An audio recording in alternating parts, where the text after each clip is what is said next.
Excellent dimanche à tous et à tous, mesdames et messieurs. Nous sommes ravis, c'est-à-dire la grande équipe de Dimanche avec vous est ravie de vous retrouver après une longue période d'absence, c'est-à-dire place à la CAN. Oui, vous savez, le Cameroun a abrité la Coupe d'Afrique des Nations pendant une très longue période. Donc, on est là installé à vous proposer une émission justement de qualité. Donc, la mode, la musique, l'information et bien sûr, d'autres articulations, tout comme la détente, seront au rendez-vous encore ce dimanche. On vous prie de vous installer confortablement et aussi, surtout, d'avoir une très bonne eau minérale, en l'occurrence Madiba, qui a naturellement géré, été au-dessus de toutes les autres eaux pendant la période de la CAN. Ce dimanche, mesdames et messieurs, nous sommes allés très loin chercher.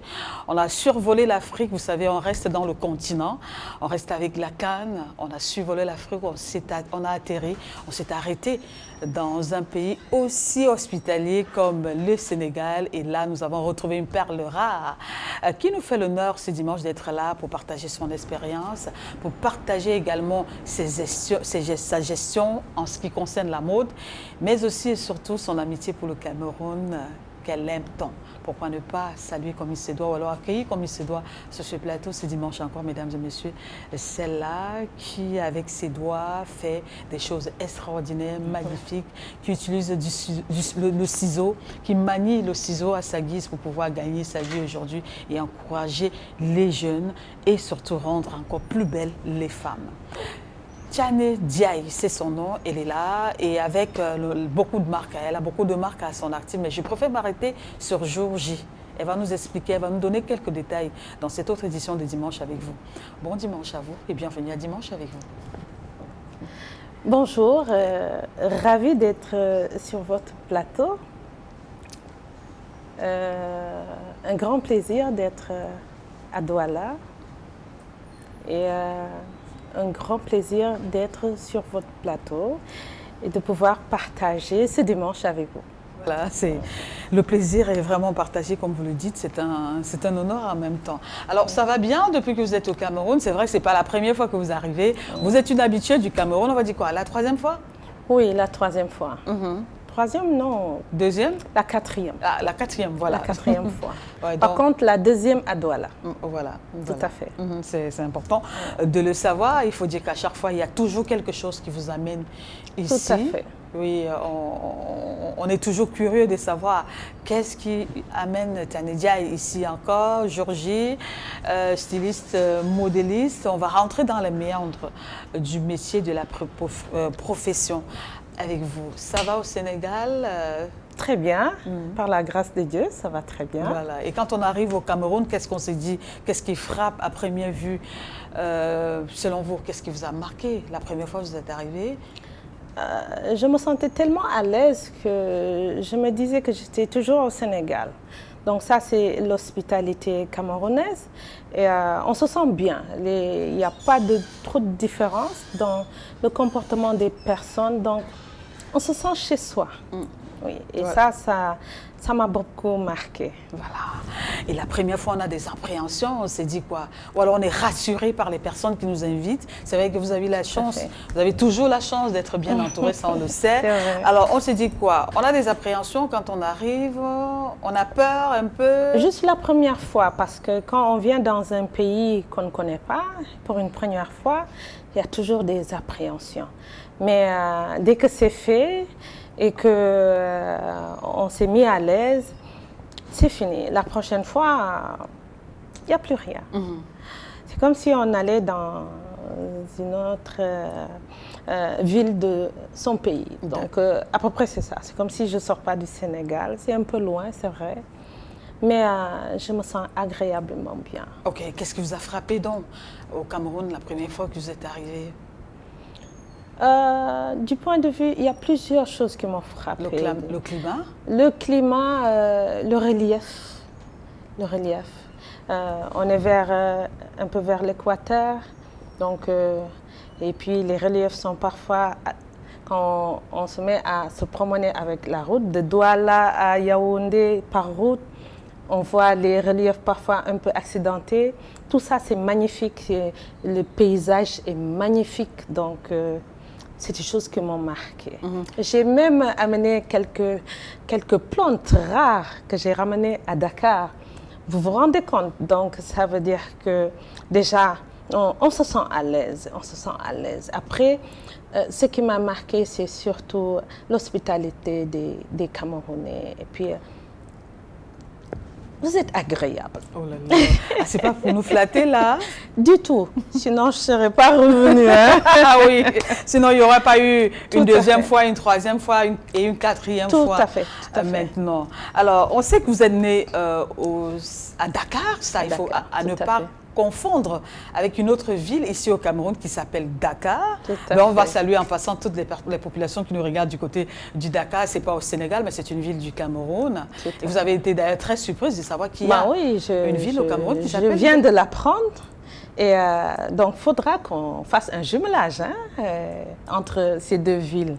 Ce serait quelque chose de magnifique entre Dakar du Sénégal et Dakar du Cameroun. Ça m'a marqué, je n'étais pas au courant. Mais c'est une excellente chose. Voilà, bon, on pense que la 5e fois que vous viendrez au Cameroun, on va vous amener là, parce que là, le temps est trop court pour vous maintenant de vous Tout amener à fait. dans votre ville natale du Cameroun, Dakar du Cameroun, Tout pas à du fait, Sénégal. tout à fait. Ce sera avec plaisir. Je tiens à rappeler aussi que j'ai visité un endroit, une région qui m'a beaucoup, beaucoup impressionnée. C'est l'Ouest. Ah, l'ouest du Cameroun. J'ai été à Bana. À Bana, oui. Oui, et extraordinaire cette région. Ah oui, et chez le président Kadji, des photos. Oui. Photos là, de regretter mémoire aujourd'hui. Oui, et le paysage, vraiment c'est extraordinaire. Le climat. Le climat est magnifique. Voilà. C'est comme si on est ailleurs. Oui. D'accord, j'espère que les prochaines fois vous allez étendre un peu la visite. Tout à fait. Voilà, tout dans à fait. plusieurs autres régions. Vous savez, dans chaque pays, il y a des endroits. Dieu a fait de telle sorte que les reliefs, le climat, tout est agréable. Il y a plein de choses à visiter d'un pays à un autre. Parfois, on n'a même pas besoin de sortir de l'Afrique. On n'en a pas besoin. Tout est là. Ouais. N'est-ce pas? D'accord, ok. Ça fait du bien à vous écouter, à parler du Cameroun avec beaucoup de sourires, avec beaucoup de plaisir. Mais la grosse question pour vous, très chers téléspectateurs, c'est de savoir qui est cette belle femme qui est assise dans le fauteuil de l'invité de dimanche avec vous ce dimanche. Qu'est-ce qu'elle va nous apporter? Qu'est-ce qu'elle va nous apprendre? Ou alors qu'est-ce qu'on va apprendre d'elle? Il est important de savoir qu'elle a fait des longues études. Oui, on va y revenir, mais pour l'instant, on va vous proposer, mesdames et messieurs, des belles images de cette styliste, de cette modéliste, de cette africaine, de cette sénégalaise qui nous rend visite ce dimanche. Alors prenez ce petit bout d'éléments, ça va vous permettre naturellement d'avoir une petite idée de celle qui nous rend visite ce dimanche. On marque le premier arrêt ainsi et juste derrière, on la retrouve pour savoir d'où elle vient, où est-ce qu'elle est née, c'était quoi ses ambitions, pour essayer de la comprendre véritablement. Donc, c'était donc, mesdames et messieurs, cet élément qui vous a permis naturellement de savoir qui est un tout petit peu celle qui nous rend visite. Mais est-ce qu'au départ, ses parents, puisqu'elle est née dans une grande famille, d'une fratrie de 8 enfants, troisième né, c'est son dossard numéro 3, c'est bien ça? Oui. Dossard numéro 3, mais là, à la maison, il y a beaucoup de filles, hein? On va dire 7 filles contre tout à fait. un garçon. Tout à fait. Bon, alors, quand on est dans une famille où il y a 7 filles, on a dominé largement le garçon. On grandit comment? Ça se passe comment? D'abord, arrêtons-nous d'abord là. Déjà, on est entre filles, donc c'est très agréable. On passe tout le temps à se pomponner. Hein? Et heureusement qu'on a eu une mère qui nous a appris très tôt que tout ce qu'il fallait savoir en tant que femme, c'est-à-dire la cuisine, le ménage et tout ça, malgré qu'on allait à l'école, qu'on allait à l'université. Donc, parce qu'au Sénégal, il faut allier les deux. Il faut apprendre à la fille comment tenir une maison. C'est important pour le jour où elle se retrouve seule, qu'elle puisse tenir sa propre maison.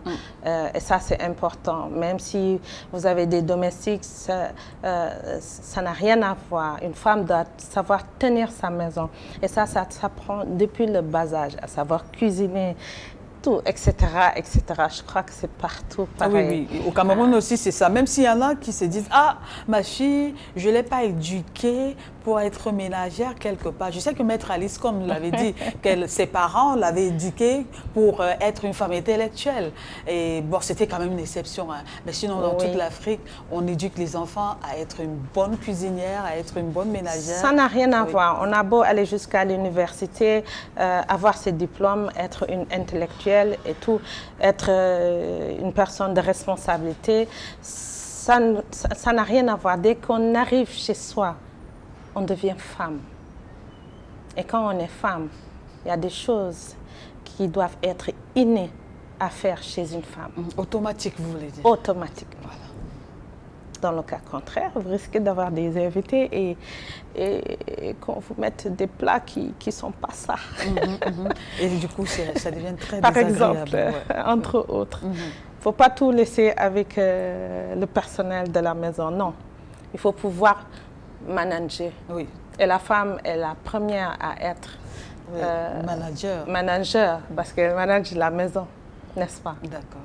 Oui. Donc, et le garçon, au milieu de 8 filles, il n'est pas frustré quand même? Du tout, il a travaillé très tôt. Donc, très tôt responsable, très tôt il a commencé à travailler et très tôt il est sorti. Il est allé aux États-Unis et je lui fais un coucou. Donc, voilà. Nous, on est restés entre filles et voilà. Donc, maintenant, est-ce que les parents vous voyaient styliste? On sait que vous avez fait des études, vous allez nous rappeler ça, en économie, gestion d'entreprise et économie. Sciences économiques. Oui, voilà. À l'université Cheikh Anta Diop de Dakar, j'ai fait une maîtrise en sciences économiques avec option gestion d'entreprise. Et personne ne pensait que j'allais faire de la mode après. Mais j'ai toujours aimé la mode. La preuve, ma première machine à coudre, je l'ai achetée avec ma bourse d'étudiante. J'étais en 2e année. Voilà, donc on va d'abord marquer un stop un peu, hein, permettez-moi. Mais parce que vous parlez des études maintenant, on sait que vous avez fait l'université. Mais est-ce que chez vous, c'est comme ici au Cameroun, où on a le CEP, après le BPC, après le CAP, ou bien techniquement par là, après le bac, après chez vous, ça se passe comment? Dites-nous. Alors, chez nous, on va jusqu'à l'école primaire, on a le CEP et l'entrée en 6e pour aller au lycée. Après le lycée, on fait de la 6e à la terminale et à l'époque où j'étais au lycée, il y avait la première partie du bac. Donc en première, il y a d'abord un examen, première partie du bac et ça malheureusement, ça faisait que beaucoup de personnes s'arrêtaient à ce stade parce que c'était encore plus difficile que le bac, très difficile. Et après, en terminale, on fait le baccalauréat et quand on est admis, on est orienté. Et l'anecdote, c'est que j'étais orientée en physique-chimie parce que j'étais une scientifique et je travaillais bien. Mais comme doivent faire beaucoup de personnes, les jeunes, il faut prendre le temps de réfléchir sur ce qu'on a envie de faire. Parce qu'il y a des métiers qu'on ne fera pas tant qu'on ne les aime pas. Et donc, je suis restée 1 an à réfléchir sur ce que je vais faire. Je n'avais pas envie du tout de faire physique-chimie, même si c'est une matière que j'ai beaucoup aimée et j'ai eu d'excellentes notes. Mais j'ai pris le temps de réfléchir et je me suis dit, dans tous les cas, je ferai mes propres affaires. Et pour faire mes propres affaires, j'avais besoin d'avoir une base en gestion d'entreprise. Et c'est pourquoi je suis allée en sciences économiques. Voilà, donc j'ai fait mon choix, j'ai réfléchi par rapport à mes ambitions et je suis allée en sciences économiques, en faculté des sciences économiques. Alors, vous voulez nous dire quoi? Chez vous au Sénégal, les parents n'interfèrent pas dans les décisions, les choix des enfants, ou alors c'est un cas spécifique, un cas vraiment de précis manière pour générale. vous? Les parents, leur attitude, leur comportement par rapport à ça, ça s'est passé comment? Alors, par rapport à moi, ma mère respecte mon choix.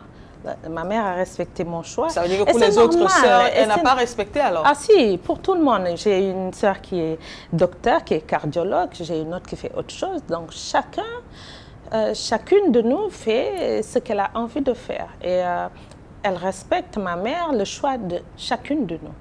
C'est parce que mieux on fait son choix, plus on est à l'aise dans sa profession. Oui. Parce que quand on vous oblige à faire quelque chose que vous n'aimez pas, parfois, c'est pas trop ça. Ça cause toujours des problèmes.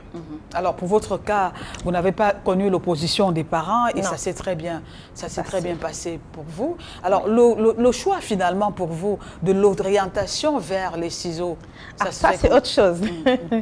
Alors, en deuxième année, on a eu une année blanche. C'est des choses qui arrivent dans toutes les universités du monde. Donc, on a eu une année blanche et c'est là où j'ai commencé à aller dans des structures de confection pour essayer déjà de me familiariser avec les machines, avec les tables de coupe et tout ça de manière professionnelle.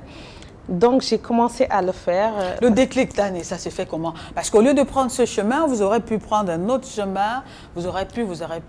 Qu'est-ce qui vous pousse à aller vers là? C'est que depuis ma plus tendre enfance, j'adorais la couture et tout ça. Donc ça se faisait déjà à la maison. Oui. Donc on pouvait observer que vous étiez... Tous mes pagnes tissés de ma maman, j'en ai fait des tenues pour les poupées. Donc, voilà. depuis mon plus bas âge, j'adorais ça. Et arrivé à l'université... Maman ne faisait pas... Il n'y avait pas palabre avec maman à la maison. Là, elle a coupé mon pagne. Si, c'était mon papa qui était là, qui disait « Mais qui a acheté les pagnes? C'est moi. Donc, je t'en achète encore, il n'y a pas de problème. Il faut la laisser faire ce qu'elle veut. » Donc, des choses comme ça. Mais bon, je crois que depuis cet âge-là, j'étais déjà prédestinée à ce métier. D'accord. C'est comme ça que, de façon spontanée et naturelle, tout à fait, vous êtes dirigée vers un atelier, c'est ça? Oui, je me suis dirigée vers un atelier de confection pour pouvoir déjà me familiariser avec ce métier. J'étais déjà en deuxième année à l'université. J'ai fait quelques 5-6 mois là-bas et je suis retournée à l'université. J'ai acheté ma machine que j'ai laissée à la maison et le week-end, je commençais d'abord à... Avec quel argent vous avez acheté la machine? La bourse d'étudiante. De combien chez vous au Sénégal? Bon, à cette période, on venait de démarrer, elle était à 60 000 mais par mois. Mais quand on vous paye la bourse entière à l'ouverture, vous avez les fournitures, les livres, le pactole, il est beaucoup plus grand. Et j'en avais pris un peu pour acheter une machine. Et la machine a coûté combien à l'époque? À l'époque, elle a coûté 90 000. 90 000. Ça veut dire que vous avez eu plus de 90 000. Ah ben oui, on a plus de... À l'ouverture des classes, quand on vous donne votre première enveloppe, vous avez à peu près un peu... Je ne me rappelle pas, mais ça doit avoisiner les 200 000. Après, maintenant, c'est par mois qu'on vous paye. Je ne veux pas dire n'importe quoi, parce que ça fait longtemps. Oui, ça fait beaucoup d'années. Mais on a à peu près dans les 200 000. Vraiment. Et après, par mois, on vous paye soit la demi-bourse, soit la bourse entière. Vous avez entre 30 et 60 000. Ça, il y a combien d'années? C'était en 87. Ça fait longtemps. Aujourd'hui, je ne sais pas à combien est la bourse aujourd'hui, mais ça, c'était en 87. On a 87, 88. Plus de 30 ans. 34, 35 par an. Oui. Voilà. D'accord. OK. Donc, je pense qu'on va mettre...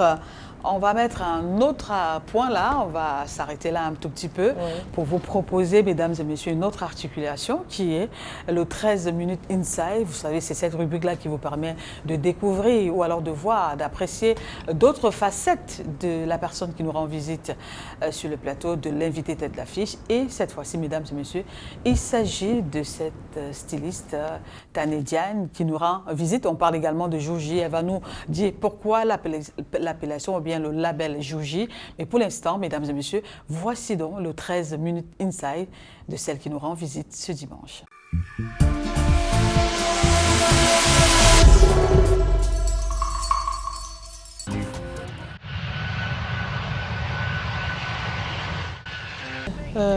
Aujourd'hui, à Douala, avec un grand plaisir. Hier, on a eu à faire le casting parce qu'on avait besoin de 20 mannequins. On a fait le casting hier avec presque une quarantaine de mannequins. On a eu les 20 qui pouvaient nous convenir. Et aujourd'hui, on a fait les essayages. C'est vrai que ça a été très rapide parce qu'on est là depuis juste...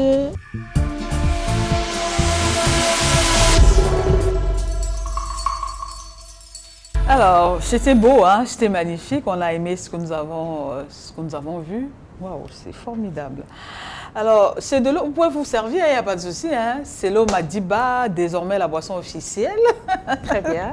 Oui, ça a été toujours notre partenaire ici à l'émission Dimanche avec vous. C'est une eau qui est saine, qui est digeste. Alors, on va dire merci à la grande équipe qui est descendue sur le terrain. On va dire merci à Dalassiana, merci également à Cédric Ding qui, lui, est déjà sur le plateau avec nous. Cédric Ding, bon dimanche et bienvenue encore.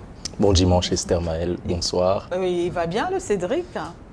On va bien, on est un peu impressionné, il y a quand même une diva à côté. Oui. C'est pas tous les jours. C'est le Sénégal qui est là. C'est le Sénégal qui est représenté. Ouais. Voilà, donc de retour dans du 13 minutes inside. Vous allez changer un tout petit peu. Bon, voilà. Puis on va essayer d'en savoir un peu plus sur Tani Diagne. Salam alaikum. Malikum assalam. Nangadef. Mangifi. Okay. C'est du Wolof, j'ai appris deux, trois petits mots. Tout à fait. D'accord. Diagne, on vous surnomme souvent, à juste titre, la reine de la soie. Tout à fait. Et j'ai une petite question à vous poser par rapport à cela. Oui. Il y a beaucoup de matériaux qui sont utilisés dans la mode, le coton, le wax et d'autres matériaux. Pourquoi la soie précisément? Alors, pourquoi la soie? Faudrait déjà que je vous explique un peu ma base de travail. Mon vêtement fétiche qui me plaît de redécouvrir tout le temps, c'est le boubou. Oui. Le boubou, c'est notre vêtement traditionnel, entre autres. Et j'ai voulu à un moment donné, quand je venais d'ouvrir ma structure, essayer de créer dans ce boubou d'autres facettes. Explorer d'autres styles, oui, tout en restant dans le boubou. Mais pour que le style puisse changer, il va falloir que je change de matière. En général, on le faisait avec du coton, du bazin, le bazin teint, le coton teint, depuis nos grandes mamans jusqu'à présent. J'ai voulu changer pour en faire des tenues de cérémonie, pour les soirées de gala, pour les dames. Alors, à ce moment, il fallait peut-être regarder d'autres matières. Un matériau un peu plus, on va dire cela comment, plus claquant, plus noble, si on peut dire cela comme ça. Surtout plus sensuel, parce que... Qui reflète un peu plus la femme. Oui, qui va avec la démarche de la femme, et une matière qui est d'une élégance par sa démarche, quand vous la portez, surtout quand elle est très fluide. La voile de soie, la soie satinée, ça tombe, comme je dis toujours, c'est une matière qui danse sur le corps. Ah oui, justement, on a pu l'observer lors de votre défilé voilà. Ici. C'était magnifique. Merci. Et donc, j'ai changé. J'ai fait des boubous en soie, en voile de soie, en soie satinée. Et maintenant, il faudrait juste essayer d'agencer un peu, de mettre des pinces par-ci, par-là, pour amincir un peu. Et de là, c'est comme si c'était plus la même tenue. Et je me suis prise à vraiment exploiter cette soie et à faire des recherches sur la soie et à trouver beaucoup de matières en soie, l'organza de soie, etc., etc. Et au fur et à mesure, je faisais mes créations sur ces matières. Ouais, justement, ça vous a emmené à explorer des tas d'horizons. C'est qui vous a valu votre surnom de la reine de la soie. Mais parlons de ce fameux cursus à l'université Cheikh Anta Diop de Dakar, Oui. en sciences de gestion. Vous dites que vous gérez votre maison de couture comme vous gérez une entreprise. Vous l'avez dit lors d'une interview dans un magazine.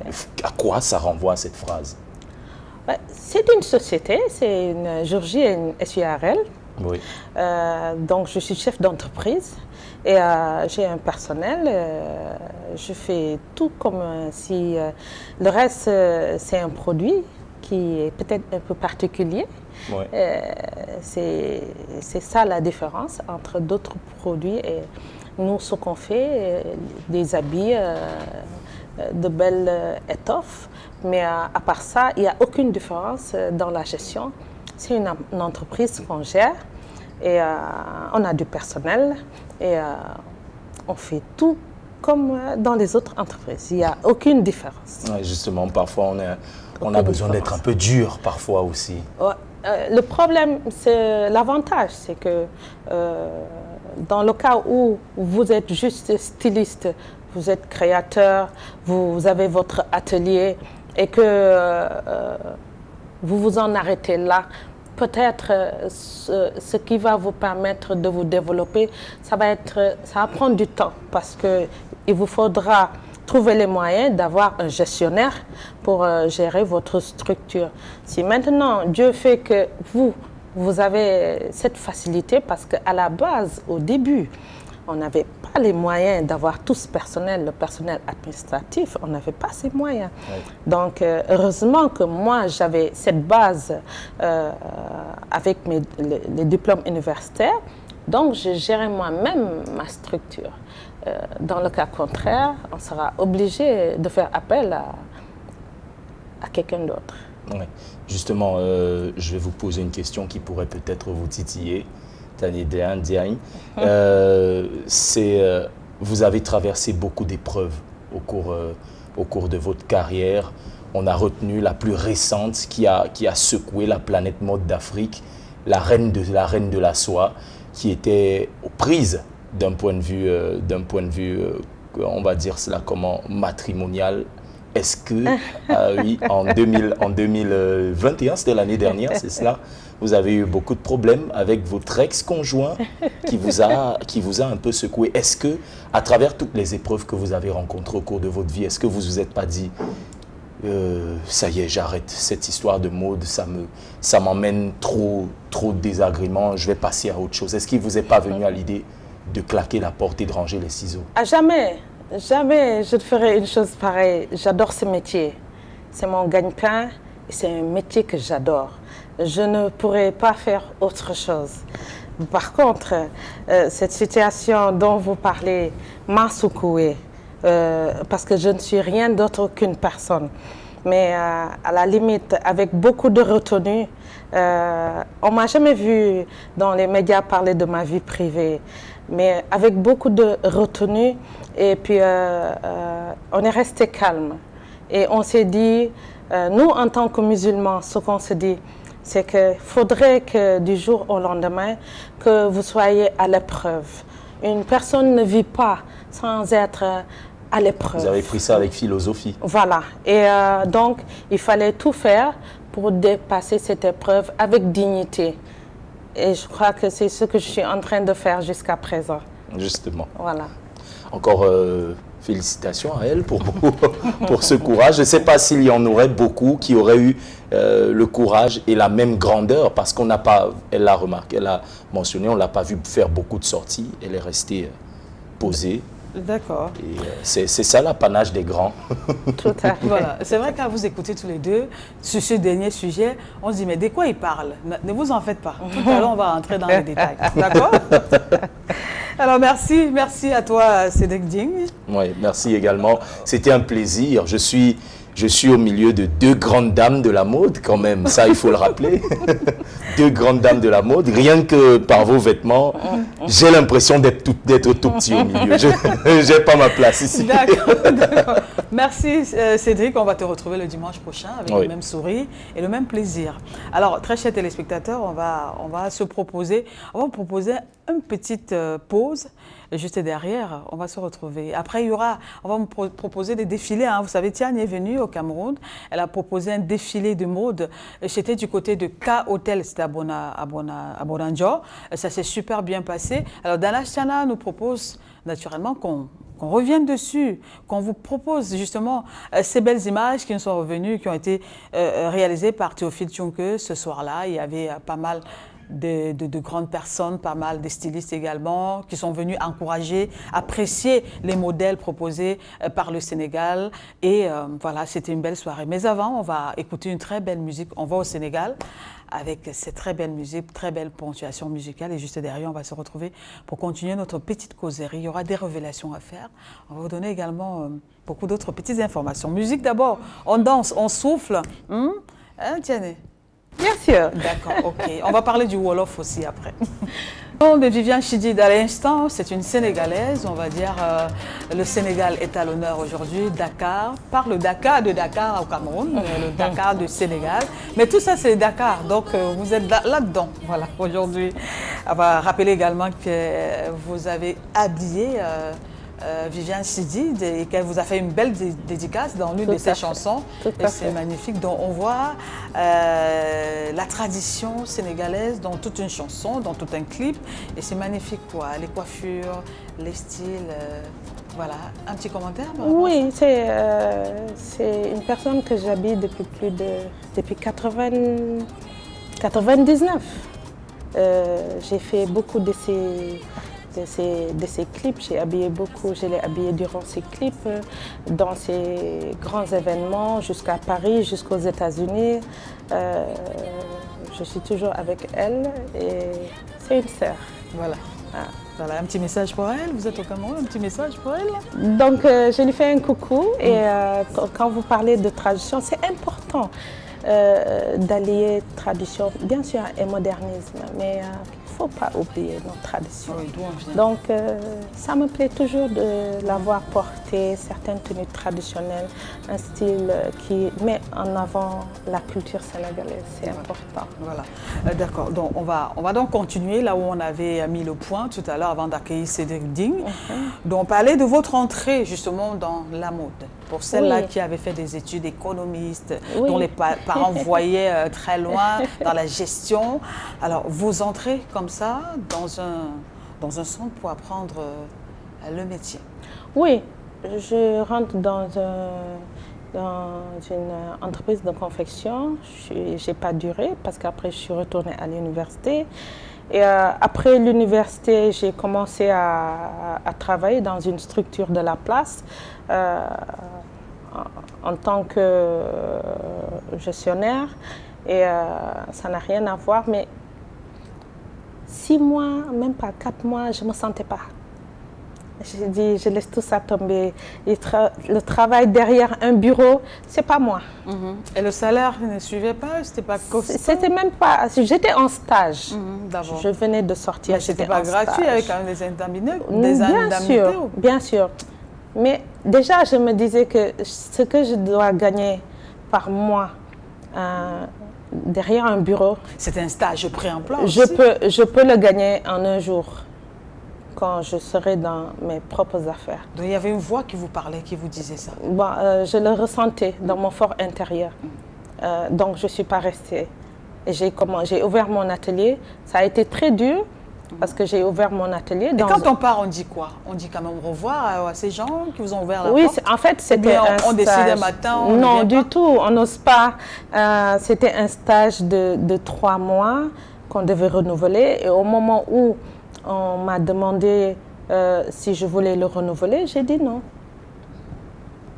Vous n'avez pas trouvé ça curieux quand même? Ben non, non. Peut-être qu'ils pensaient que j'étais intéressée par autre chose. Ben, gentiment, et c'est des personnes bien et ils comprennent que quand on est jeune, on est ambitieuse. Et donc, peut-être que j'avais d'autres ambitions qui n'avaient rien à voir avec là où j'étais. Voilà. Donc, je suis partie. J'ai ouvert un atelier dans un garage. J'ai amené là-bas ma machine. J'ai vendu... Vous avez des liens avec le garagiste ou quoi? Ah non, non, non, non, non. À cette période, le garage était dans la maison où la maison, comment on dit ça? Familiale. C'était pas la maison familiale. C'était là où j'étais, la maison de mon mari. C'était le foyer conjugal? Voilà, c'était le foyer conjugal. Et il y avait un garage qui était loué pour faire une boutique ou autre chose. Je l'ai loué et j'ai mis là-bas. Vous l'avez loué à qui? au propriétaire. Je l'ai loué, c'est le propriétaire qui me l'a loué. D'accord. Ok. Qui me l'a loué et j'ai commencé à exposer mes tenues. Et ma machine était à l'intérieur dans ma chambre, dans mon salon, et j'ai commencé à exposer mes tenues. Et les débuts, c'était quel style? Est-ce que vous avez varié avec le temps? Vous avez Alors, commencé par quel style? au début, à ce moment-là, je n'avais pas encore créé Jour J. Hein? À ce moment-là, c'était surtout faire de telle sorte qu'on puisse me connaître. Et donc, je faisais beaucoup plus de tenues de ville. Je faisais des tenues de ville et c'est-à-dire, quand vous dites tenue de ville, c'est quoi? Les culottes? Non, les pantalons? Je faisais des chemises patchées. Très à la mode en 3/4, patchées, avec de gros carreaux patchés. C'était très à la mode et je les vendais bien. Et donc j'ai fait ça pendant un bon bout de temps, des robes d'été en tissu fleuri et tout ça, parce qu'il fallait vendre à de petits prix pour se faire connaître. Oui. Et je n'avais pas encore l'enseigne de Jour J. Et c'est en 97 que j'ai créé l'enseigne de Jour J. L'enseigne de Jour J, je l'ai créée. J'ai loué un garage toujours, parce que c'est en bordure de route, avec l'appartement qui est à l'intérieur pour mettre mes ouvriers. Et j'ai démarré comme ça en 97, Jour J couture. Voilà. Donc vous parlez de garage. Je vous assure qu'on a la même définition de garage comme au Cameroun. Le garage au Sénégal, c'est quoi? C'est là où on met les voitures. Ah, donc c'est la même définition, on est d'accord. Voilà, c'est là où on garde sa voiture. Exactement, donc c'est là-bas que vous avez trouvé oui, parce que parfois il y a votre atelier. Oui, parce que c'est là où on peut avoir un magasin en bordure de route. Les personnes les louent. Parfois, vous voyez une maison habitée que ces personnes n'ont pas de voiture. Et ils habitent la maison ou bien ils gardent leur voiture devant la maison, oui. Et ils louent le garage. Et là, vous avez un pied qui est d'or que tout le monde peut dépasser. Parce que sinon, les magasins, dans certains quartiers, c'est difficile à trouver. Et quand on vient d'ouvrir, on n'a pas peut-être les moyens de louer une maison entière ou un appartement. Je vous dis que j'avais une machine. J'ai dû vendre mes quelques bijoux que j'avais pour pouvoir démarrer l'atelier. Et j'ai démarré comme ça. Voilà. Vous avez démarré comme ça? Oui, j'ai démarré comme ça. Et quand j'ai ouvert l'atelier, Jour J, ce qui était important et qu'il fallait surtout faire, c'est gérer la vitrine. Parce que j'avais devant, après quelques maisons après ma boutique, j'avais une grande coiffeuse qui était là-bas. Une très grande coiffeuse de renommée nationale. Et les jeudis, vendredis, samedis, les taxis passaient pour aller se faire coiffer. Tout le monde passait. Donc ce que je faisais, c'est faire de telle sorte que chaque jour, je changeais les couleurs au niveau de la vitrine. Une vitrine, c'est important. La personne qui dépasse la vitrine, qui ne vous connaît pas, c'est ce qu'elle voit qui peut l'attirer. Donc moi, je suis intransigeante avec ma vitrine. Parce que c'est ce qui me vend. Ceux qui me connaissent peuvent venir directement.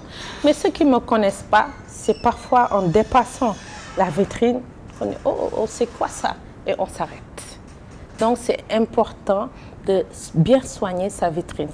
Donc les personnes qui allaient pour des réceptions, des mariages, se faire coiffer, passaient devant mon magasin et je me suis fait beaucoup de clients.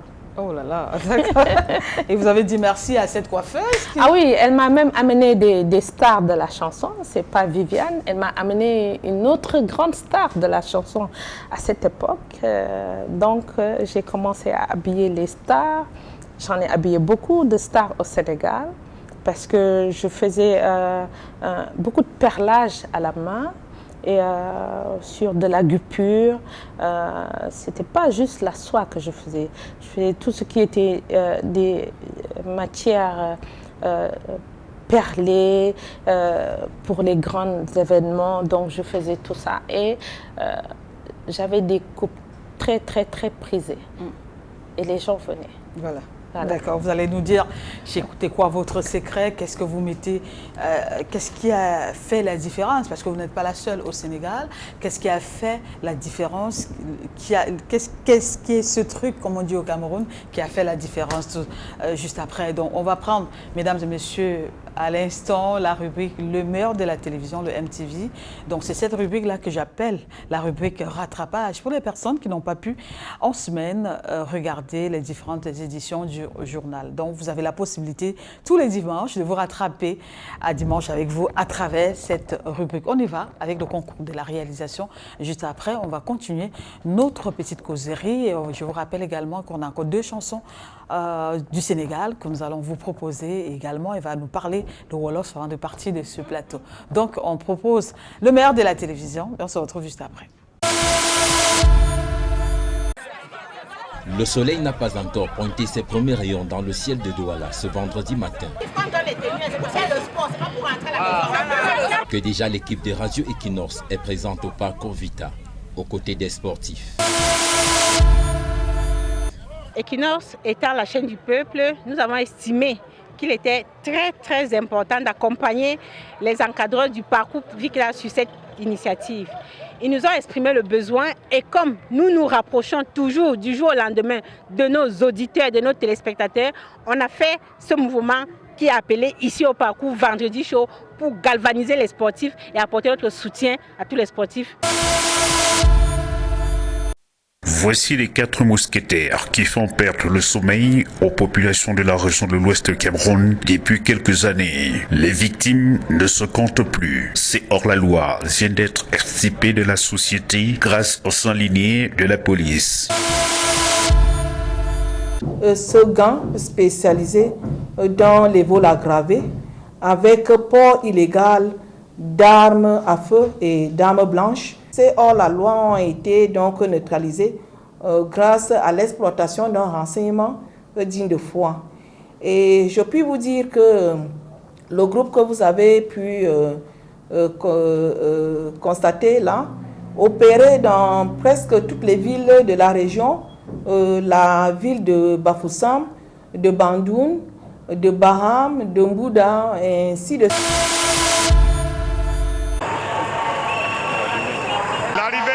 Supporters équato-guinéens à Yaoundé, ils sont partis de Malabo, ils sont partis de Bata.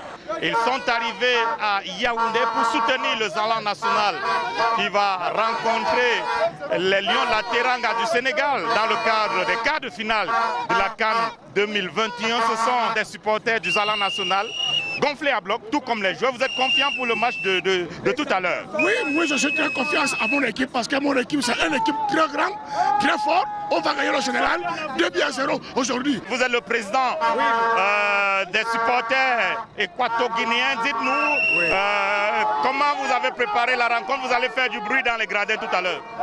Oui, merci, je vous remercie. Ici, on a préparé cette coupe-là. Cette fois-ci, c'est la chance de la Guinée équatoriale pour prendre cette coupe. Les autres, le Cameroun a déjà 5, le Ziba a déjà 7, le Maroc, tout le monde. Mais cette année-là, ici même, dans le pays frère Cameroun, la coupe là, c'est pour nous. On va gagner aujourd'hui le Sénégal 2-0.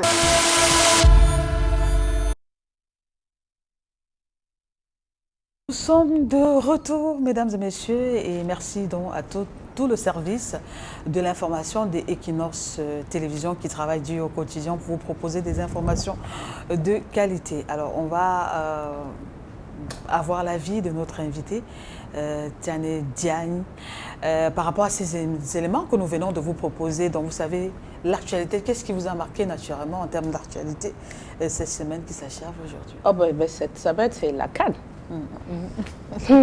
Et ce qui me marque, c'est que mon pays est qualifié pour la demi-finale. Alors, vous étiez au stade? Ah non, c'était à Yaoundé, je suis à Douala. Oui. Oui. Mais vous étiez avec des couleurs du Sénégal ce ben, jour-là? Forcément, forcément. Dans le cœur et dans l'esprit. Oui, on a prié, on a été stressés, mais on a prié et Dieu nous a donné la victoire. Voilà, c'était un match vraiment impressionnant. Tout à fait. Le Sénégal s'est vraiment battu et Tout la à victoire fait. est arrivée. Il y a eu beaucoup de buts quand même. Ben, heureusement, donc victoire bien méritée. Oui, 3 buts, c'est 3 buts. 3 buts à 1. Contre 1. Voilà, donc rien à dire. Donc, on a crié fort au Cameroun comme on a crié fort au Sénégal. Tout à fait. Voilà, donc on vous souhaite bonne chance. Enfin, on nous souhaite à nous tous bonne chance puisqu'on est encore dans la compétition. Tout à fait. Ouais, donc la finale, on va en demi-finale. Oui, Inch'Allah. Mais là, quand on arrive en finale, on ne se connaît plus. Hein. C'est-à-dire c'est le Sénégal contre le Oui, mais vous savez, quand on ira jusqu'en finale, la teranga camerounaise fera que vous allez nous donner juste la coupe, on l'amène. Non, à ce moment-là, nous, on sera plus hospitaliers ni généreux. L'hospitalité camerounaise va vraiment se montrer. Et vous nous donnez la coupe. Non, à ce moment... À ce moment, c'est ni vu du coup. C'est à la guerre comme à la guerre, quoi. Ça va rester ici. Dieu a déjà décidé depuis longtemps de qui va recevoir la coupe. Voilà, donc on attend avec beaucoup de joie. Inch'Allah. Mais de toutes les façons, c'est l'Afrique qui gagnera. Tout à fait. Et c'est ça qui est important. D'accord. Donc on va vous proposer un instant une autre musique, mesdames et messieurs, pour vous permettre de vous détendre. C'est le Sénégal qui a l'honneur aujourd'hui. On va vous proposer une autre chanson et juste derrière, elle aura l'occasion de nous parler le Wolof. Voilà. Tout à fait.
Je vous salue avec tous les honneurs, vous êtes que du bonheur.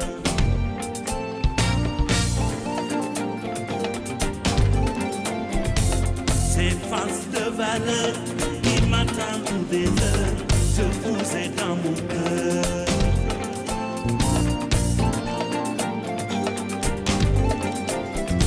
Vous méritez d'être ovationné, c'est ça la vérité.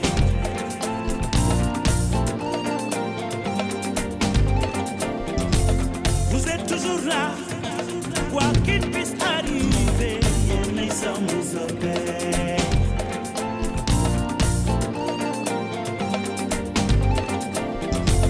Andoupi yakna, confiance brillant, natagalen jagna.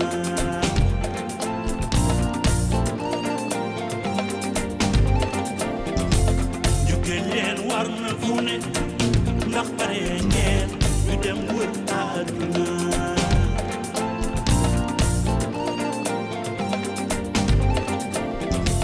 dama ni pare naa nit sax defe naa xalaat ni jaadu naa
Voilà le grand Youssou Ndour, l'artiste sénégalais, devenu ministre de la Culture. Aujourd'hui, il sera il est ministre conseiller.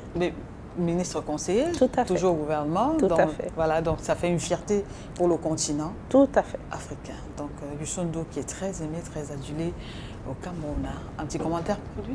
C'est un grand de la musique de manière générale, sur le plan international. C'est un grand frère pour moi, je l'estime beaucoup. C'est une référence. C'est une référence. Et donc, voilà, c'est une grande référence. On le respecte. Il est respecté, adulé. Voilà. Ismaël Lo aussi, vous le connaissez? Respecté, adulé. Voilà. Ce sont des grands. Ouais.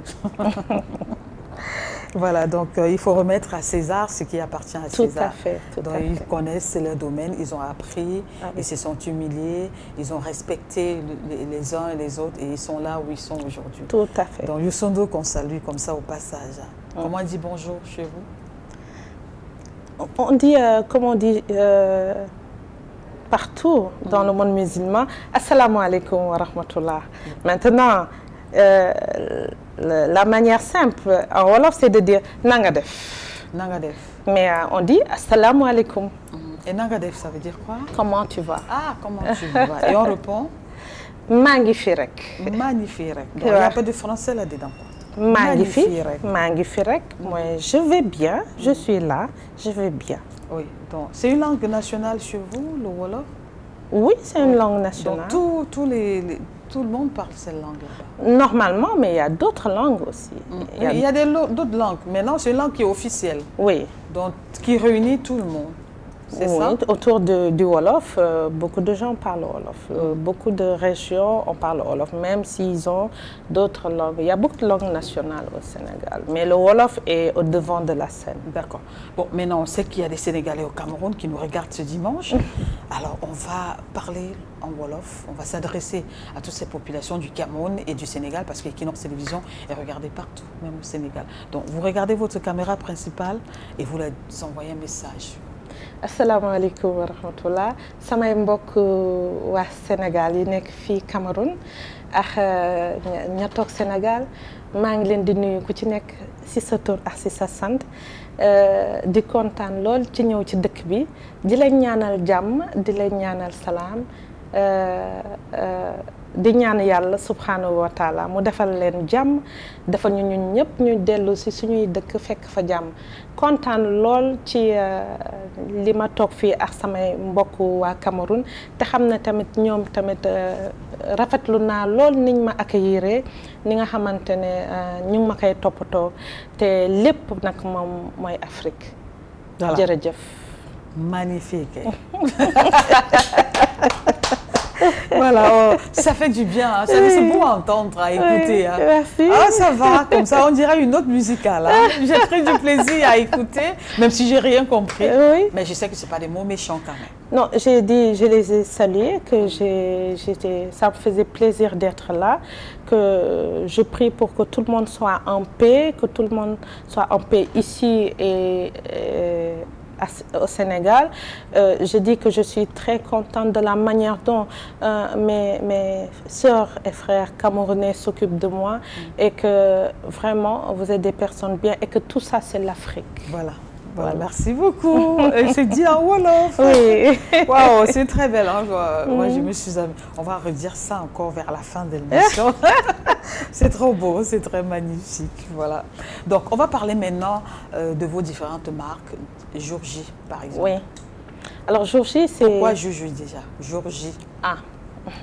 Alors, quand je venais de commencer, j'avais décidé de beaucoup plus me focaliser sur les tenues de cérémonie. Plus précisément les robes de mariée, dont j'en ai fait une spécialité. Je faisais de belles robes de mariée, jusqu'à présent d'ailleurs. Et les tenues de cérémonie, de manière générale, parce que nous, au Sénégal, comme ici d'ailleurs, il y a beaucoup de cérémonies, entre les mariages, les baptêmes, les soirées de gala. Donc, il y a des périodes où les événements se succèdent. Et je me suis rendu compte que quand vous êtes à la télévision, que vous regardez, une émission à l'approche d'un événement, on dira toujours jour J moins quelque chose. C'est comme si c'est un décompte qu'on fait. Jour J moins 1, jour J moins 2, c'est-à-dire on fait le décompte de l'approche de l'événement. Et ça, j'ai remarqué que ça se fait chaque fois que quelque chose de grand va arriver. Le compte à rebours. Je me suis dit que pour la femme, son plus grand jour, c'est le jour de son mariage. C'est un grand jour. En tout cas, c'est un grand jour. Et si Dieu fait qu'elle a un bébé aussi, c'est un grand jour pour une femme. Et puisque je faisais les tenues de cérémonie pour ces jours-là, j'ai dit le mot est bien mis, je mets jour J. Voilà. C'est comme ça que vous n'êtes pas passé par 4 chemins pour... Non, du tout. Donc, les tenues de cérémonie pour le jour J. Donc, chaque fois qu'une personne a un grand événement, elle vient directement à jour J. À jour J. D'accord. Et après ça, vous ne vous êtes pas arrêté? Vous avez créé une autre marque? Oui, la deuxième marque est venue il n'y a pas longtemps parce que Jour J a 25 ans de métier, a 25 ans d'existence. La deuxième marque est arrivée il y a 1 an et quelques. Parce qu'au fur et à mesure qu'on avance dans la profession, il faut réfléchir par rapport à certaines possibilités d'élargir. Et élargir comment? Je me suis dit qu'il fallait que je crée une autre ligne de vêtements, de tenue de ville. Parce que quand je portais quelque chose, durant la journée, on me disait « Où est-ce que tu as acheté ça ?» Je dis « C'est moi qui l'ai fait. » Mais c'était surtout des tenues de tous les jours, tenues de travail et tout ça. Donc j'ai dit, il faudrait que je crée carrément la ligne de vêtements pour les tenues de ville. Et c'est ça qui m'a poussée à créer la marque Gandioli. Gandioli en hommage au village natal de mon papa, qui est vers la région de Saint-Louis, le Gandiol, qui est une grande région vers Saint-Louis. Et donc, j'ai ajouté un « i » pour faire un peu fashion, et ça donne Gandioli. Et ça, c'est la deuxième marque de vêtements, de tenues de ville, parce que Jour J, c'est carrément les tenues de cérémonie. Voilà. D'accord. Donc, vous savez les 2 grandes marques. Les 2 grandes marques que j'ai. Vous avez créées et que vous suivez au quotidien et qui marchent très bien pour vous. Oui, par la grâce de Dieu, on remercie parce que On essaie toujours de voir, d'étudier le besoin de nos clients. C'est important. On ne crée pas pour rien que pour créer. Il faut créer quelque chose qui puisse vraiment apporter, satisfaire le besoin de la clientèle. C'est important, sinon ça n'a pas de sens. Donc, surtout dans ce que je fais. Donc, pour le moment, je remercie le bon Dieu, ça se passe bien. Alors, nous allons maintenant rentrer dans les méandres de votre profession. Alors, quand on voit une styliste comme vous, ça fait beaucoup d'années que vous êtes dans le métier, au-delà des belles rencontres que vous avez eu à faire, c'est-à-dire des grands stars, habiller des grands stars et tout, mais il y a quand même des difficultés. Mais il y en a toujours. Il y en a toujours. La première des choses est qu'on gère des structures. Au-delà du métier, on a du personnel. Et je ne vous dis pas que parfois, par exemple, rien que pendant la Covid, ça a été atroce. Parce que nous, c'est surtout du sur-mesure qu'on faisait. Et c'est d'ailleurs durant la Covid que j'ai mis en place Ganjouli. Parce que je me suis dit, jour J ne fait que des tenues de cérémonie. On fait beaucoup plus de sur-mesure. Un peu de prêt-à-porter, mais beaucoup plus de sur-mesure. Et avec la pandémie, il n'y avait plus de cérémonie, il n'y avait plus rien. Donc il fallait trouver une autre astuce. Et c'est à partir de là que j'ai créé Ganjouli. Ça, c'était en gestation, mais c'était pas encore décidé. Mais la pandémie a fait que j'ai accéléré l'organisation pour la mise en place de cette nouvelle marque. Et bon, c'est vrai, la pandémie est arrivée, ça a touché beaucoup de corps de métier, beaucoup de secteurs, tout le monde en a souffert. Donc, plus il y aura encore le métier de la mode, parce qu'il fallait se rapprocher, surveiller les gens. On demandait de maintenir une certaine distance, donc ça a paralysé. Et les affaires, les dégâts sont énormes. Tout à fait, énormes, mais heureusement, ça permet à beaucoup de stylistes de se référer à la vente en ligne. Et ça, pour ceux qui ne l'avaient pas trop développé, maintenant, je crois qu'elles sont bien rodées parce que pendant cette période, c'est la vente en ligne qui primait. Oui, puisque tout le monde était à la maison, on travaillait par visioconférence, on n'avait pas d'autre choix. Et il fallait même meubler le temps parce que rester à la maison pour les personnes qui n'étaient pas habituées. Tout à fait. C'est les réseaux sociaux, les sites qui marchaient bien, les pages Facebook, parce que c'est là-bas où on avait plus de visibilité, parce que les clients ne venaient plus. Et d'échanges, parce que est-ce qu'on allait encore chez les gens? Est-ce qu'on allait encore vers les gens? On n'avait pas d'autre choix que les réseaux sociaux. Tout à fait. Voilà, donc ça a un peu aidé. Ah oui, ça a aidé. Beaucoup. Beaucoup. Voilà, on va marquer un autre arrêt, mesdames et messieurs, pour vous proposer une autre collection de jour J. Cette fois-ci, on reste du côté de l'hôtel K, de l'hôtel Kadi, c'est du côté de Bonanjo à Douala. Donc pour revisiter, pour apprécier encore cette collection que nous propose jour J. Originaux et unique en son genre.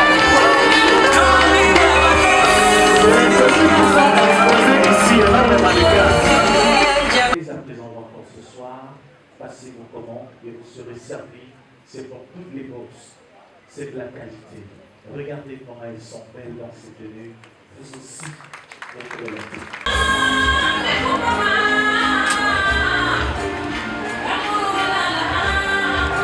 Et on a un contre bleu qui rentre en scène. Et là, il est plus vite. Pic, originaux et unique en son genre.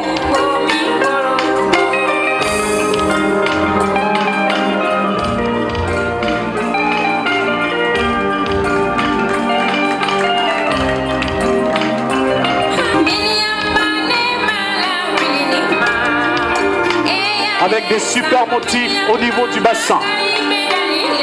Ou du buste, j'allais dire. Pardon. Des super motifs au niveau du buste.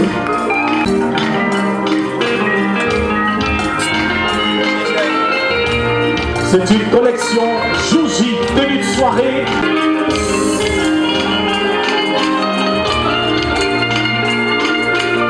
Et ça mérite des applaudissements, oui.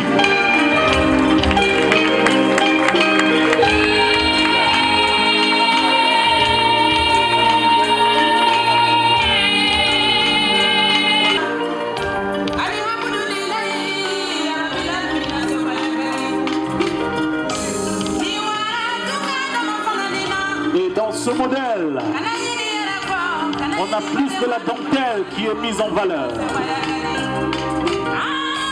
Une couleur bordeaux avec des manches acérées.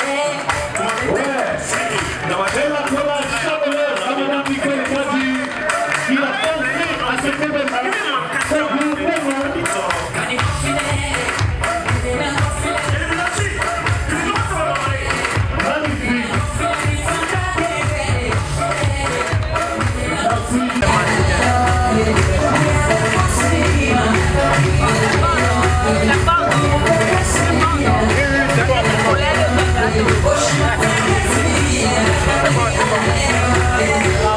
avec les finitions parfaites. Mesdames et messieurs, présentés par des mannequins professionnels, Jackie Tafouna. Merci les applaudissements bien forts, s'il vous plaît.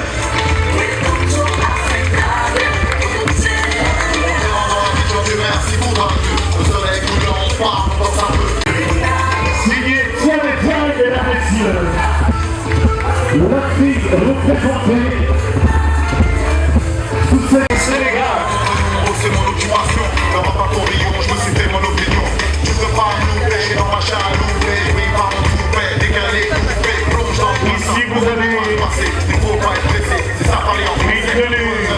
Avec les motifs du côté de chez nous, c'est les vacances qui vous rappellent la nature. Rose, pour symboliser la jambe féminine. Un magnifique défilé comme celui-là, j'espère que vous vous êtes régalés à la maison, très chers téléspectateurs, et on va applaudir encore celle qui nous a proposé cette magnifique collection. Il s'agit bien sûr de Tane Diane, voilà Tane Diane qui nous rend visite ici au Cameroun. Voilà. Quand vous prenez du recul, quand vous regardez vous-même vos images, les images de vos défilés, vous en tant que créatrice, quel est le ressenti que vous avez? J'ai envie de tout prendre et d'amener chez moi. Et de ne rien laisser à personne. Non, j'adore le beau. Quand je crée suivant mes sensations. Les matières, j'en suis déjà folle. J'adore les belles étoffes. Et quand j'ai fini une création, l'envie, c'est d'amener chez moi. Oui. Donc, c'est une grande fierté. Ça veut dire que vous aimez. J'adore ce que je fais. Tout ce que je crée me parle. Et je suis fière.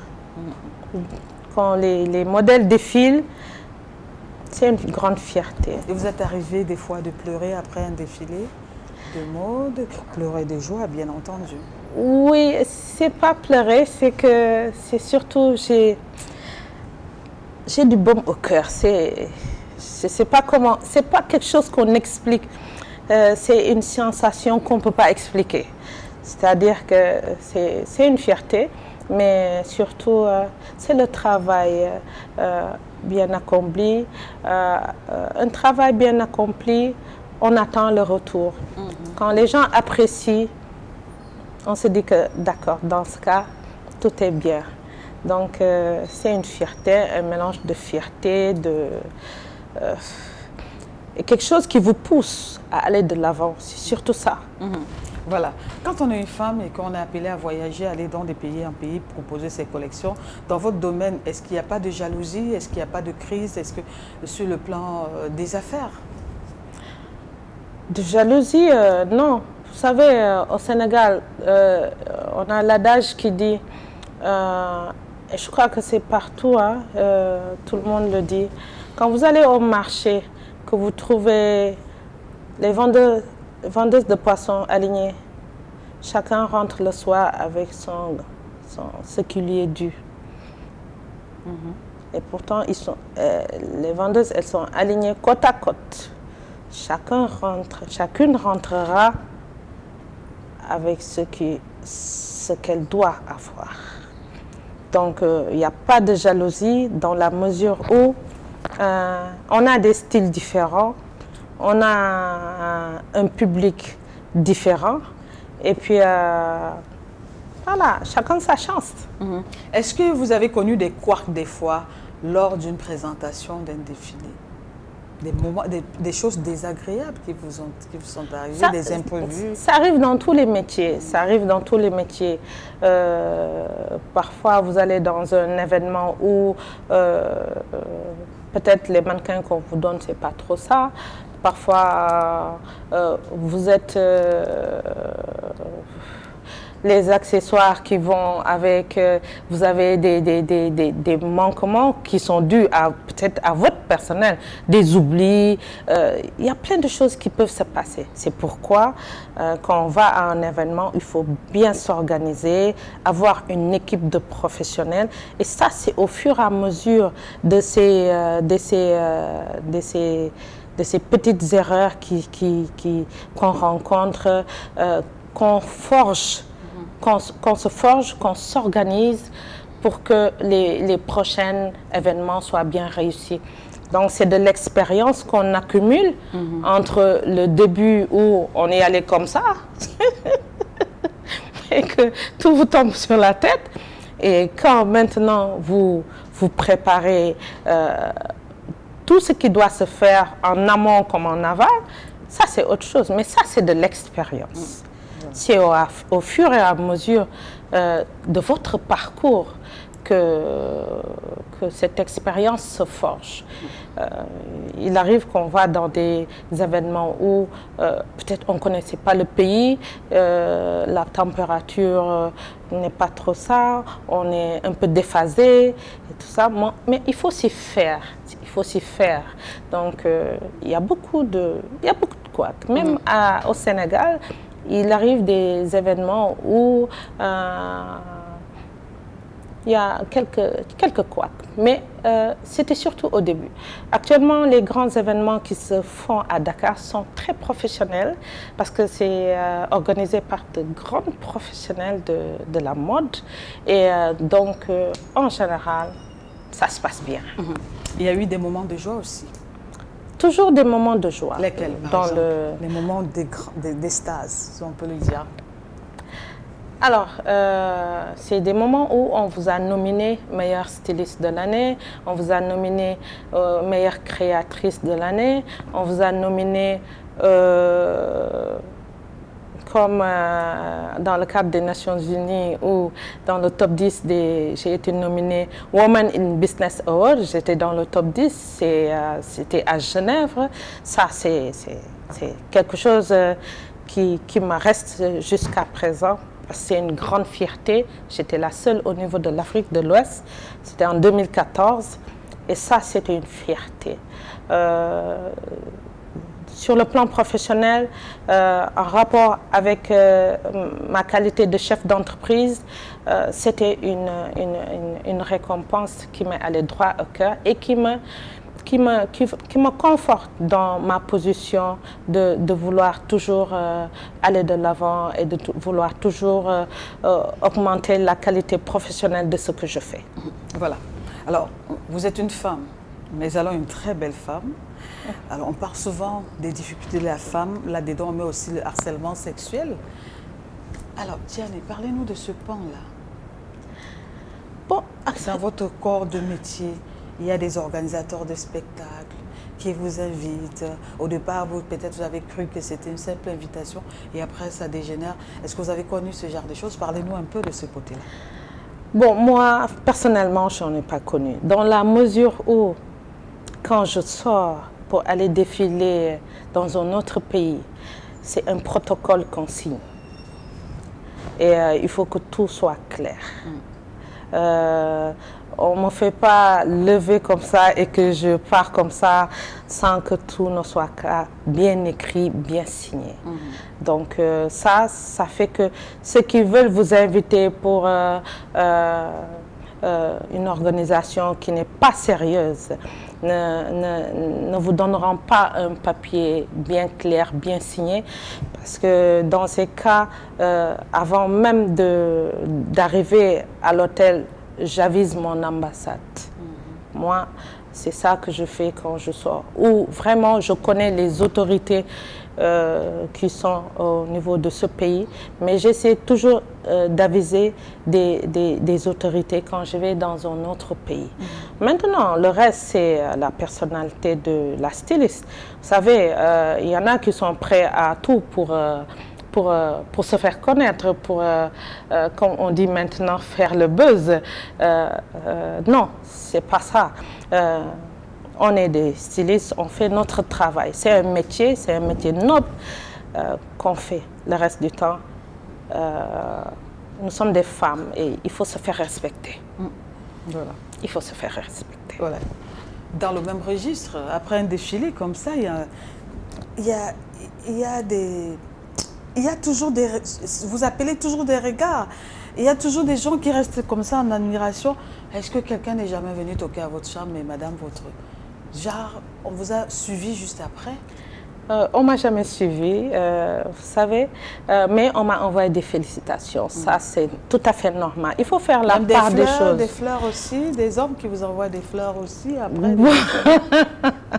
Vous savez, je vais vous dire, dans notre culture au Sénégal, bon, dans ma famille, je dirais, on n'a pas cette habitude de parler de ce côté de la vie privée de l'individu sur les médias. Je ne l'ai jamais fait, mais je tiens juste à vous dire, c'est tout à fait normal qu'une personne qui admire votre travail vous envoie des fleurs, que ça reste juste sur des fleurs. C'est essentiel que cette personne vous respecte. Et ça s'arrête là. Maintenant, si la personne veut dépasser le cadre d'envoyer des fleurs, on la remet à sa place. C'est aussi simple que ça. Maintenant, ça dépend de la personne qu'il a en face de lui. Tout comme on peut aimer ses fleurs, aimer la personne aussi qui nous envoie les fleurs. À ce moment, c'est à cette personne de voir.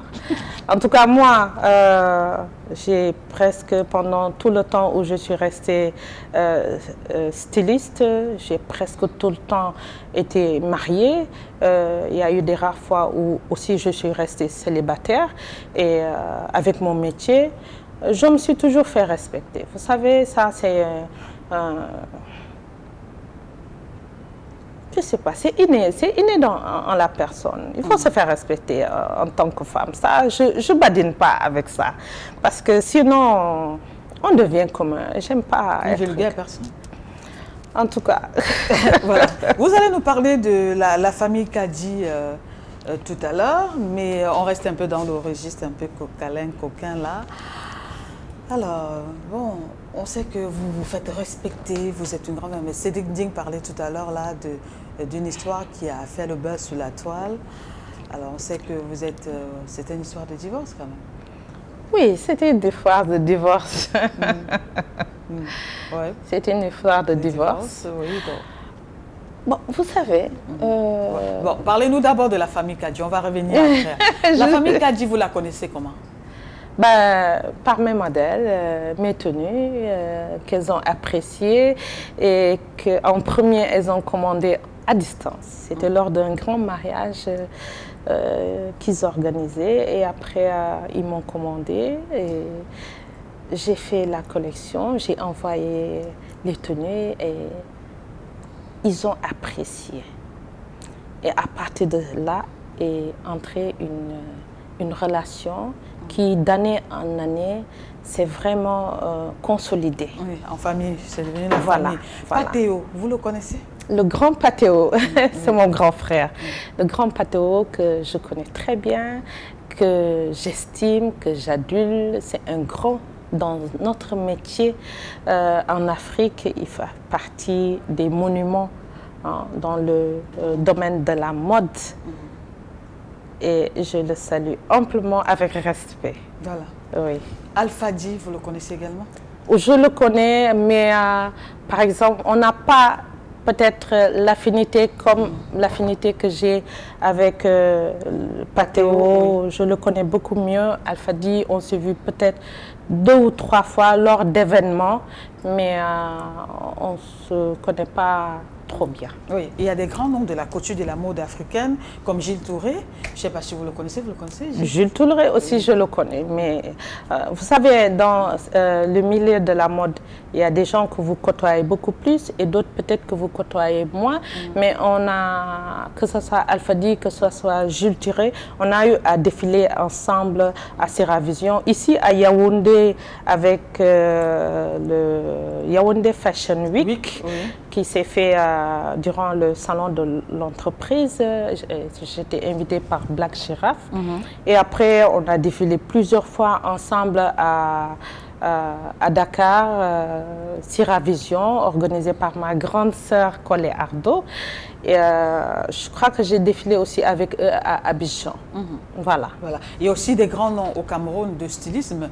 Quand vous arrivez au Cameroun, est-ce que vous cherchez à les rencontrer? Est-ce que les Camerounais que vous avez eus, est-ce que vous avez souvent eu, déjà commençons par là, à rencontrer des Camerounais sur une planche, sur un défilé, des fois hors du Cameroun, c'est-à-dire au Sénégal ou bien ailleurs? Au Sénégal, je crois avec Seravision, parce que Colé Ardo invite beaucoup de stylistes du monde africain, de l'Afrique. Et donc, je crois que, je ne m'en souviens pas, hein, mais je crois qu'il y a eu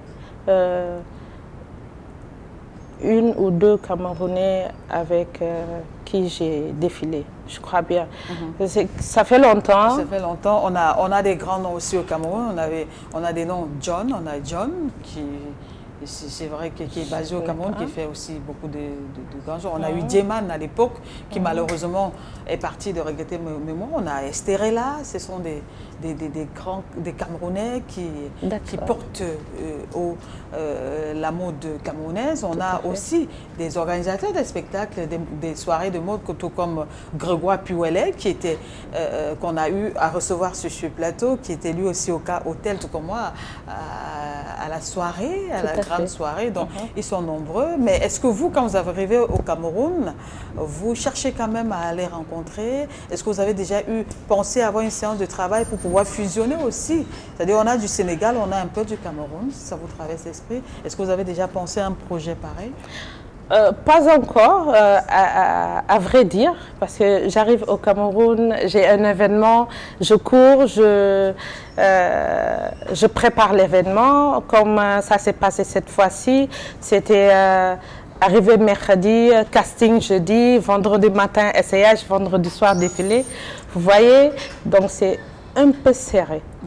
Mais ça me fera un grand plaisir de les rencontrer parce que j'aime échanger.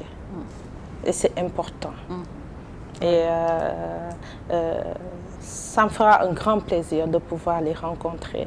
Par contre, j'ai eu à rencontrer un sculpteur la dernière fois que je suis venue, parce que aussi, tout ça c'est de l'art. Je fais un peu le village artisanal pour regarder ce que les sculpteurs y font, parce que j'adore ça. Et je prends beaucoup ici dans ce domaine, dans le bois travaillé, parce que je sais que vous faites de belles choses dans ça. D'accord. Alors vous n'êtes pas aussi des fois curieuse de savoir quel est le style de tenue à la camerounaise qu'on porte? Vous avez essayé... c'est votre cabane nationale. C'est comme ça qu'on parle de la robe camerounaise.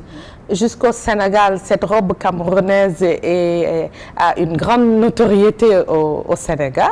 On l'appelle la robe camerounaise. Tellement elle est connue. Et je sais aussi que les tenues que je fais, les boubous, les tuniques, vous l'appelez le gant. Voilà, on appelle ça ici au Cameroun le gant. Oui. Donc vous devez ajouter aussi qu'au Cameroun, on a du tungu. Je ne sais pas si vous avez... Le tungu, il y a des tissus, des pagnes qu'on appelle le tungu. Oui, il y a aussi le ndop. Oui, donc on espère que la 4e fois que vous allez revenir... Que je ferai des tenues avec ça. Je vais, du moment que vous me le dites, j'irai volontiers regarder ces matières. Je travaille beaucoup d'autres matières dans mes événements. La dernière fois que j'ai fait la nuit du boubou, j'ai fait un hommage au Mali et ça m'a permis de travailler avec le Bogolan malien et il m'est arrivé de travailler avec du Faso-Danfoni du Burkina.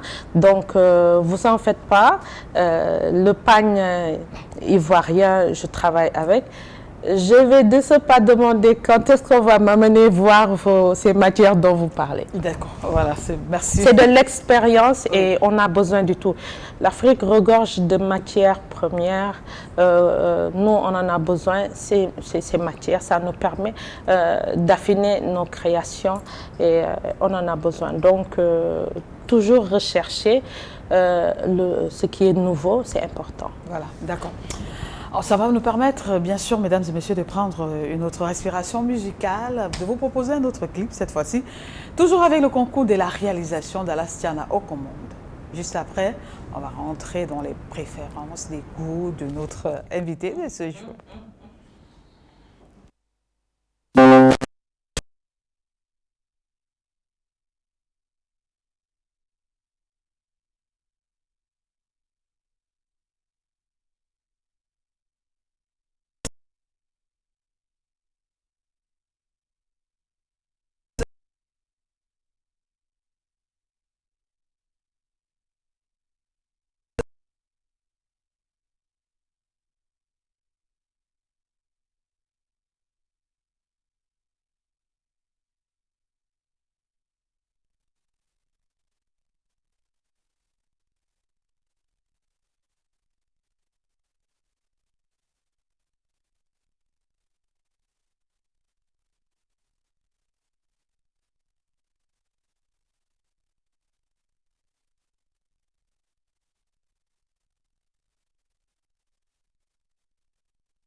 Musicale, on était encore au Sénégal. Le Sénégal est à l'honneur. Aujourd'hui, on parle de mode, on parle de la musique. Voilà, donc on va rentrer dans votre vie d'une autre façon maintenant pour savoir quel est votre plat préféré.